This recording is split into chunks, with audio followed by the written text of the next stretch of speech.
The cocktail party has Edward, Chamberlain, Julia, Miss Shuttlewaite, Celia Copplestone, Alexander McColgie Gibbs, Peter Quilpay, an unidentified guest, later identified as Sir Henry Harcourt Riley. Oh, they should have left that a surprise, right?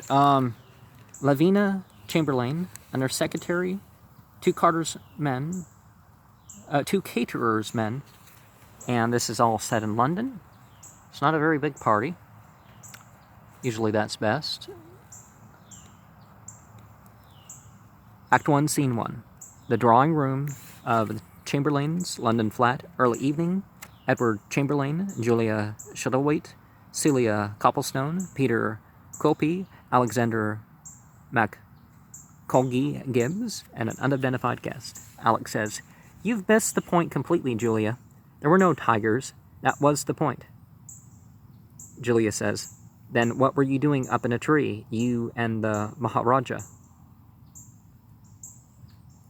Alex says, "My dear Julia, it's perfectly hopeless. You haven't been listening.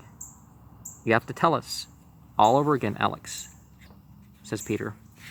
Alex says, "I never tell the same story twice," Julia says, "but I'm waiting to know what happened." "I know it started as a story about tigers," Alex says. "I said there were no tigers," Celia says. "Oh, do stop wrangling, both of you. It is your turn, Julia. Do tell us that story you told the other day about Lady Klutz and the wedding cake," Peter says, "and how the butler found her in the pantry, rinsing her mouth out with champagne." "I like that story," Celia says. "I love that story," Alex says. "I'm never tired of hearing that story," Julia says. "Well, you all seem to know it," Celia says. "Do we all know it? But we're never tired of hearing you tell it. I don't believe everyone here knows it." The unidentified guest, "You don't know it, do you?" The unidentified guest says, "No, I've never heard it." Celia says, "Here's one new listener for you, Julia." "And I don't believe that Edward knows it." Edward says, "I may have heard it, but I don't remember it." Celia says, "And Julia's the only person to tell it. She's such a good mimic." Julia says, "Am I a good mimic?" Peter says, "You are a good mimic. You never miss anything." Alex says, "She never misses anything unless she wants to." Celia says, "Especially the Lithuanian accent." Julia says, "Lithuanian? Lady Klutz?" Peter says, "I thought she was Belgian." Alex says, "Her father belonged to a Baltic family, one of the oldest Baltic families, with a branch in Sweden and one in Denmark. There were several very lovely daughters. I wonder what's become of them now." Julia says, "Lady Klutz was very lovely once upon a time. What a life she led. I used to say to her, 'Greta, you have too much vitality,' but she enjoyed herself." Speaking to the unidentified guest, "Did you know Lady Klutz?" And the unidentified guest says, "No, I never met her." Celia says, "Go on with the story about the wedding cake." Julia says, "Well, but it really isn't my story. I heard it first from Delia Verender, who was there when it happened."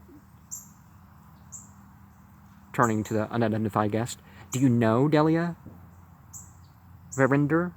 The unidentified guest says, "No, I do not know her." Julia says, "Well, one can't be too careful before one tells a story." And Alex says, "Delia Verender, was she the one who had 3 brothers?" Julia says, "How many brothers? 2, I think." Alex says, "No, there were 3, but you wouldn't know the 3rd one. They kept him rather quiet." Julia says, "Oh, you mean that one." Alex says, "He was feeble-minded." Julia says, "Oh, not feeble-minded. He was only harmless." Alex says, "Well, then, harmless." Julia says, "He was very clever at repairing clocks, and he had a remarkable sense of hearing. The only man I ever met who could hear the cry of bats." Peter asks, "Hear the cry of bats?" Julia says, "He could hear the cry of bats." Celia says, "But how do you know he could hear the cry of bats?" Julia says, "Because he said so, and I believed him." Celia says, "But if he was so harmless, how could you believe him? He might have imagined it." "My darling Celia, you needn't be so skeptical. I stayed there once at their castle in the north. How he suffered. They had to find an island for him, where there were no bats.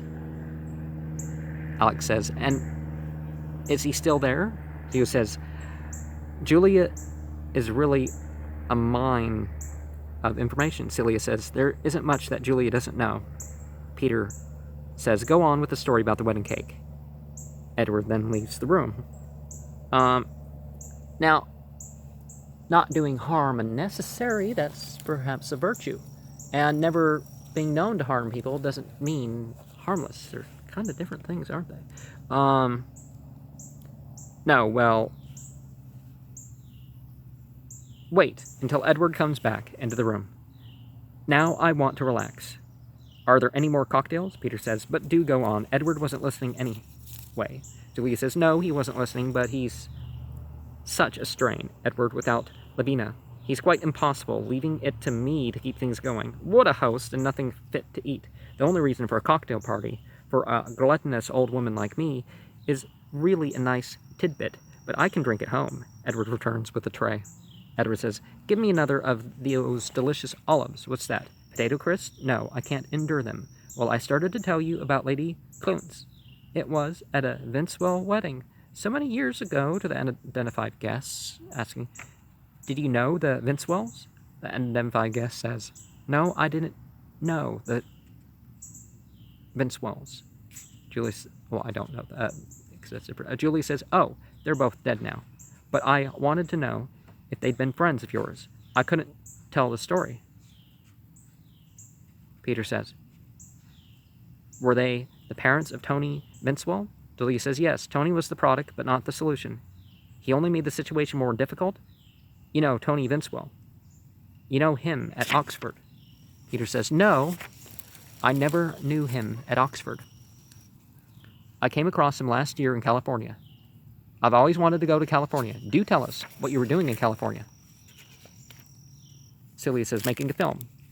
Peter says, trying to make a film. Julia says, oh, what film is it? I wonder if I've seen it. Peter says, no, you wouldn't have seen it. As a matter of fact, it was never produced. They did a film, but they used a different scenario. Julie says, not the one you wrote? Peter says, not the one I wrote. But I had a very enjoyable time. Celia said, go on with the story about the wedding cake. Julie says, Edward, do sit down for a moment. I know you're always the perfect host, but just try to pretend you're another guest at Lavina's party. There are so many questions I want to ask you. It's a golden opportunity now Lavina's away. I've always said, if I could only get Edward alone and have a really serious conversation. I said so to Lavina. She agreed with me. She said, I wish you'd try. And this is the first I've ever seen you without Lavina, except for the time she got locked in the laboratory and couldn't get out. I know what you're thinking. I know what you think. I'm a silly old woman, but I'm really very serious. Lavina takes me seriously. I believe that's the reason why she went away, so that I could make you talk. Perhaps she's in the pantry, listening to all we say. Edward says, no, she's not in the pantry. Celia says, will she be away for some time, Edward? Edward says, I really don't know until I hear from her. If her aunt is very ill, she may be gone some time. Celia says, how will you manage while she is away? Edward says, I really don't know. I may go away myself. Go away yourself, Celia says. Julia says, have you an aunt too?